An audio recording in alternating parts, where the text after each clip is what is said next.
Hi, everyone. My name is Vanessa Oliver, and I'm a registered dietitian with UKHR Health and Wellness. And I'd like to thank Azetta Beatty and the Office of Work Life for inviting me to speak with all of you today. One more reminder to keep yourselves muted while the presentation is going, and then we'll have time afterward to have some Q&A. So thank you for that. I am going to talk today about emotional eating. You might think you're an emotional eater, which is why you're here today. If you do identify as an emotional eater, you might find yourself eating to deal with all kinds of feelings. Maybe using food as a reward when you're happy, or craving crunchy things when you're stressed, sweets when you're tired. So don't worry, you're not alone in feeling this way. Today, we're going to learn to define and identify emotional eating, as well as discuss some practical strategies to develop some healthier eating practices, and even in the face of these strong emotions that we might be feeling, especially around the holiday time and the end of the year. So, let me go on. This is just a brief outline. This workshop today will highlight, again, defining emotional eating, learning what it is, learning to differentiate between physical and emotional hunger, and strategies for feeling more in control. So let's get to the juicy stuff here. What is emotional eating? Emotional eating is easily defined as eating for reasons other than hunger. It's what we do with that definition that makes it a little bit more difficult, right? We often eat to relieve stress or to cope with pleasant or unpleasant feelings or emotions, or to celebrate, right? Holidays, etc. Now, occasionally using food as a pick-me-up or as a reward or as a celebration, that's not necessarily a bad thing, right? But if food and eating become your primary emotional coping mechanism, right? When your first impulse is to open the refrigerator or the cupboard when you're feeling stressed or feeling sad, for example, then I see two things happen most often. One is that you might get stuck in a cycle where the real emotion or feeling is never addressed, okay? And two, the second is that we learn to connect uncomfortable emotions with eating. And what that does is it creates a habit loop that is very difficult to break. Now, emotional hunger, it's important to note, emotional hunger can't be filled with food. Eating might feel good in that moment, but the underlying feelings and emotions that were triggered are still there, undealt with. They're waiting to be dealt with, but food is not going to help there. So you want to think of emotional eating almost as a canary in a coal mine. I'm going to have a lot of analogies here for you today, but you can think of emotional eating as a canary in a coal mine. It's a signal that your emotional needs are not being met. In essence, there's some sort of restriction in other areas of your life, maybe sleep or social connection or fun or self-care or downtime. I'm sure we could all think of a few more. And what we're doing is we're subjugating those needs by addressing them with food. Okay. Oops. So there are some known hallmarks of emotional eating, especially when they are in response to negative emotions. But first, I just want to go over really quickly what some signs of physical hunger look like, and this will help you differentiate it from emotional hunger. Physical hunger often comes on gradually. A lot of different foods sound good. You have lots of options. You generally will eat at a leisurely pace, and you feel pretty good after you ate, right? you feel satisfied. With emotional hunger, or what we call emotional hunger, it tends to come on very suddenly. You might eat quickly and in private, and a full stomach will not satisfy you because you're not eating to satisfy your stomach, right? You're attempting to fill an emotional need, not a physical one. And with emotional eating, we typically crave whatever our comfort foods are. So a lot of us, I'm hearing some feedback, so I'll just stop. A lot of us crave foods like chips, maybe, or ice cream, not kale, right? Not sure why that happens. No, but there's a reason for that. Comfort foods tend to give our brain a bit of a reward. It's a temporary one though. And that temporarily makes us feel better, right? It triggers a cascade of hormones that can sort of increase feelings of well-being. But there's downsides to this, as I mentioned earlier. One is that we learn to connect uncomfortable emotions with the act of eating. And this, again, creates that habit loop that's really tough to break. And then two, we don't learn how to cope with our strong emotions in non-food ways, and that traps ourselves in this vicious cycle. So if you're not sure if you are emotionally eating, there is one big tell. It's how you feel afterwards. Okay, so if you feel pangs of guilt or of shame after you're eating, then that's probably a signal that you did not honor your body's true physical needs or emotional needs, honestly. And while it's easy to label guilt and shame as bad emotions, they're not bad. They're serving as really useful clues for us about what's going on in here. And that's going to help us work to learn to understand a little bit more about ourselves, as well as to make some better choices. So let's go on and discuss some strategies for that on the next slide. Here's the first one, okay? You want to try to unburden yourself of restrictions and increase your autonomy around food and eating. So what does that mean, right? Are you limiting yourself too much? Let's ask yourself this question. Are you imposing restrictions around food? Are you only eating what you designated the right foods and completely banishing others from your life? Okay, it's a very black and white situation around food when that happens. Do you label certain foods as good and certain foods as bad? Is there a binary going along with your designation of your food choices? All of this works together not to help you.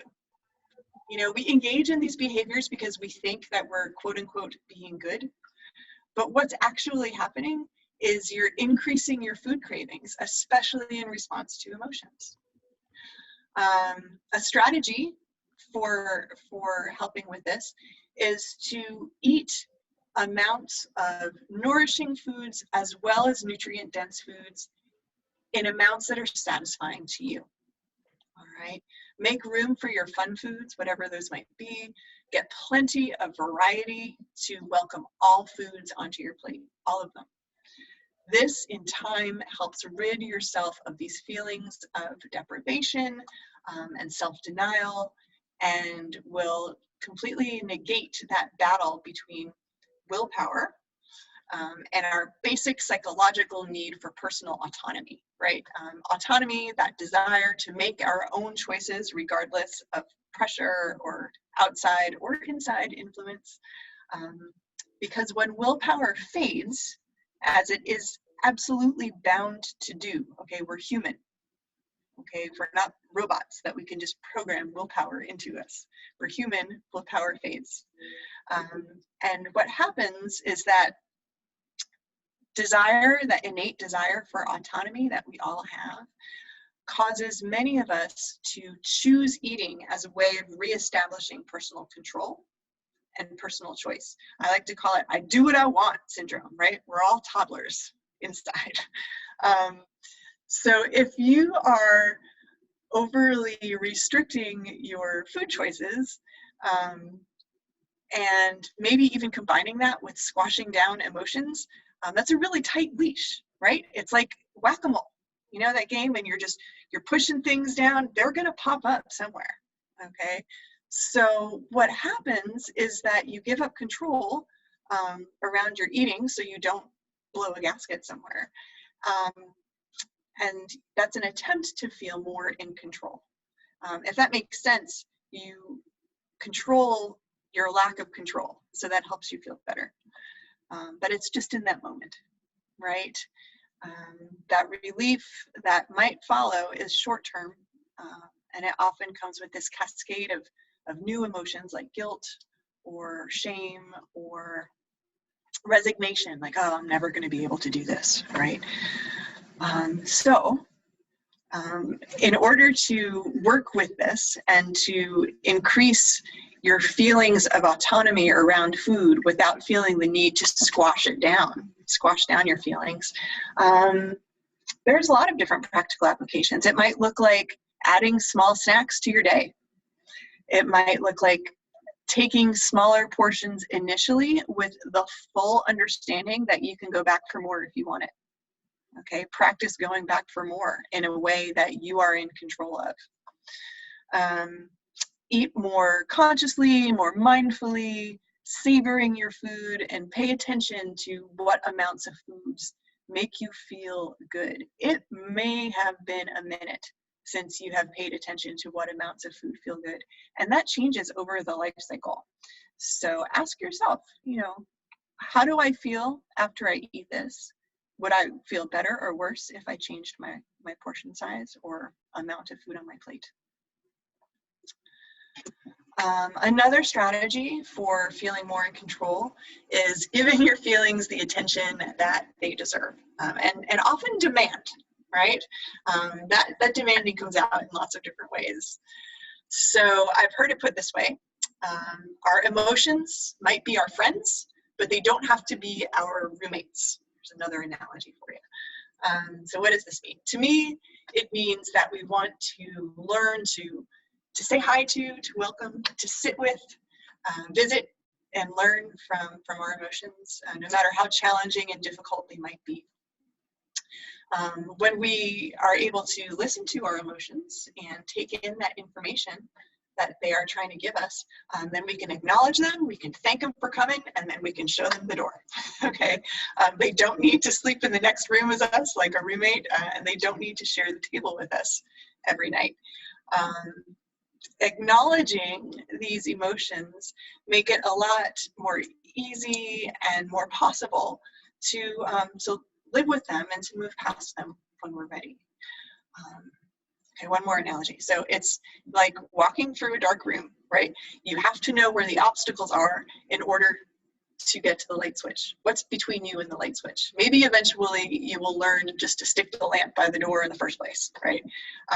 But once you can sit with these emotions and give them attention, the right amount of attention, then you can learn from them, you can move on, and you can not spend so much energy and control in suppressing them, right? Welcome them instead.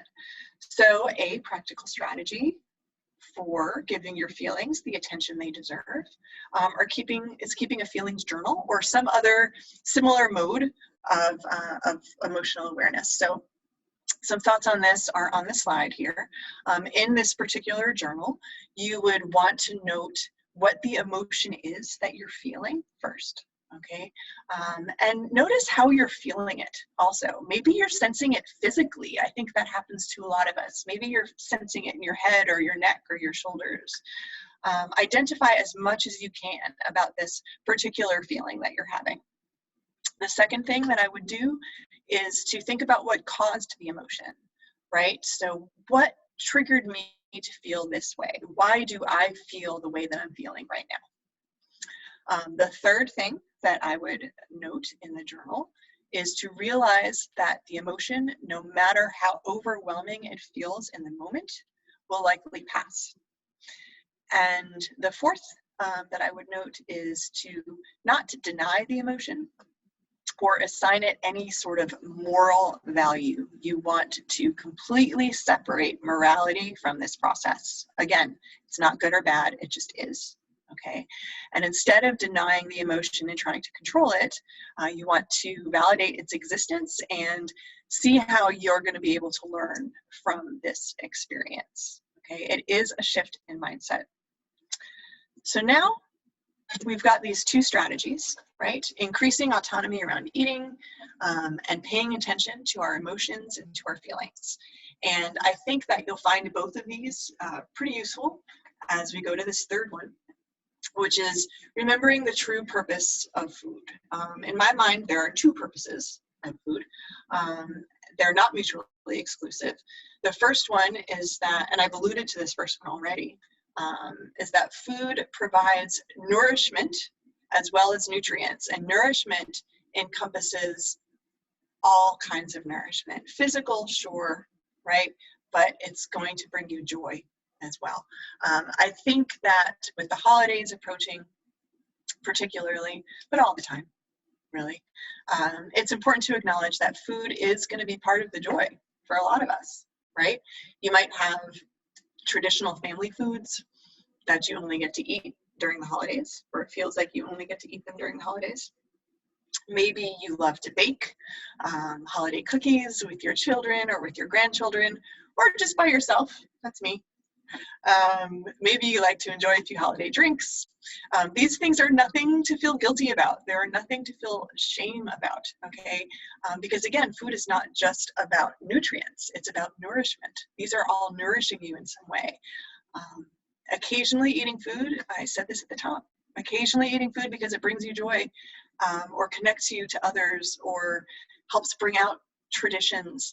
This is a sign of a body and mind in balance, okay?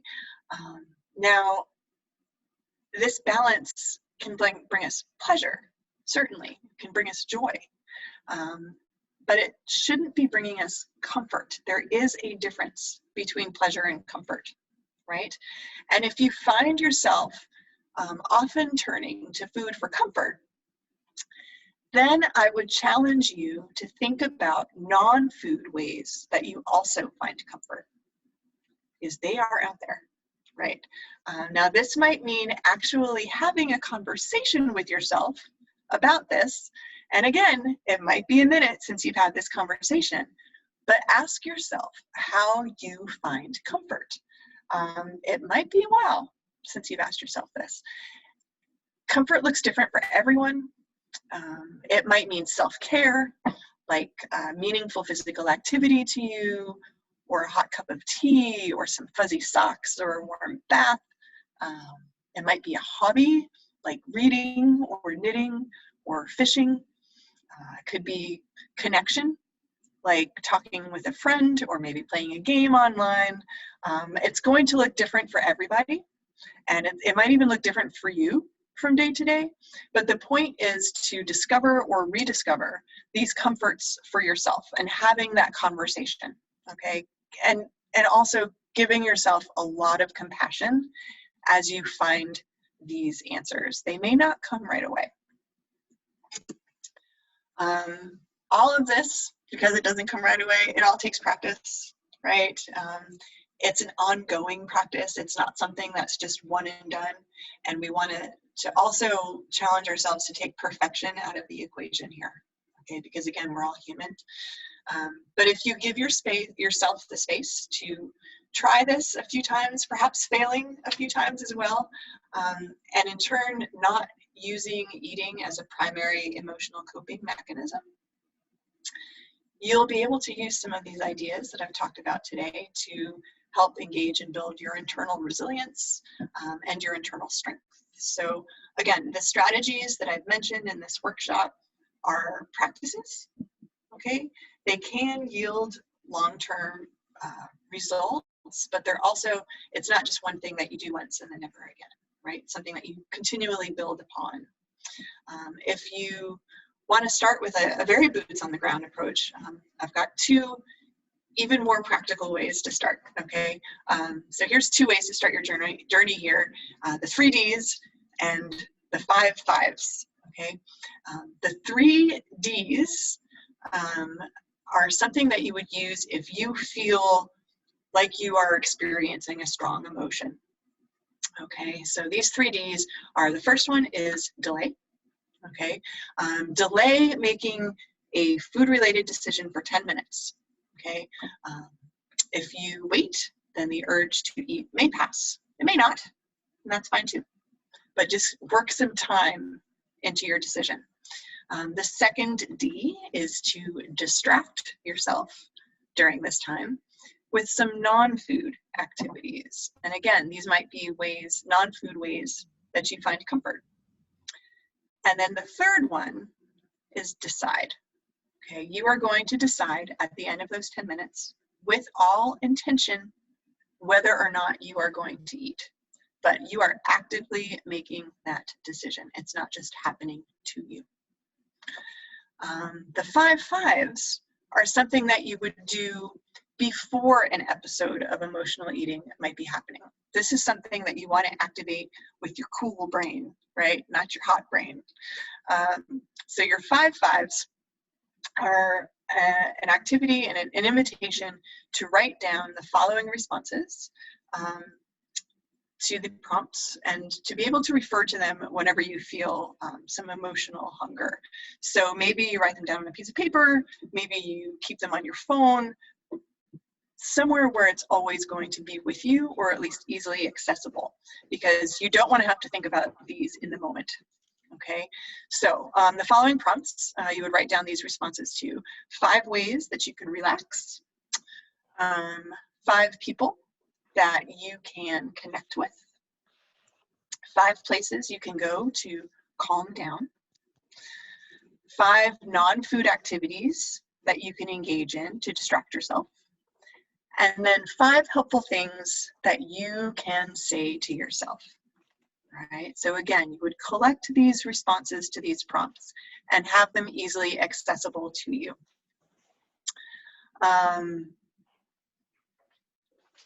We can go over that a little bit more too. And thanks, I see that some of you are leaving a little early, and that's absolutely fine. Thanks so much for engaging with us today. The next slide here, I am just about to wrap up. I would say that the most important thing that you can take away from this presentation today is to let yourself learn from setbacks. We're not always going to learn in a perfect aha moment, right?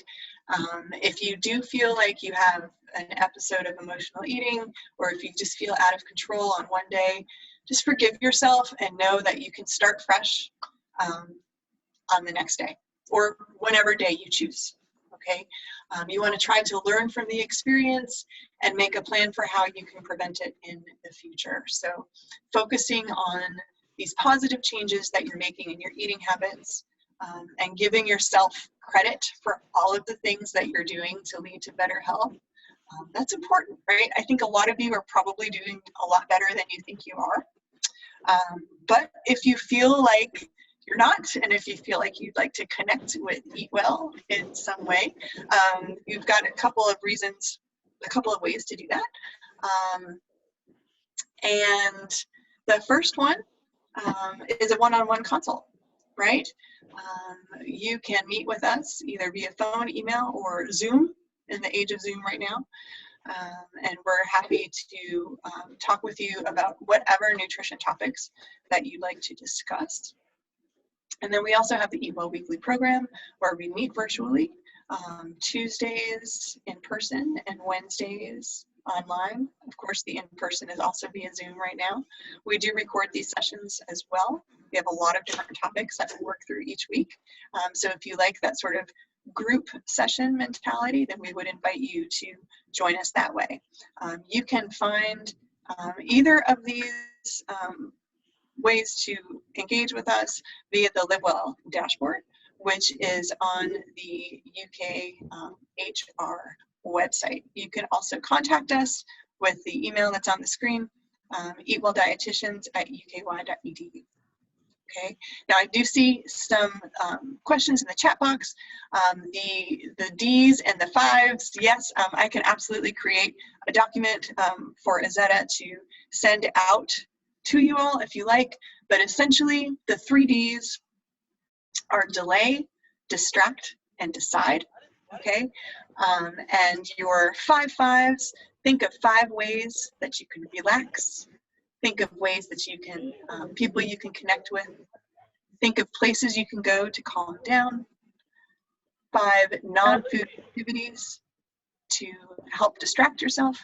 And then also helpful things that you can say to yourself in a time of high emotion. Okay? So thank you so much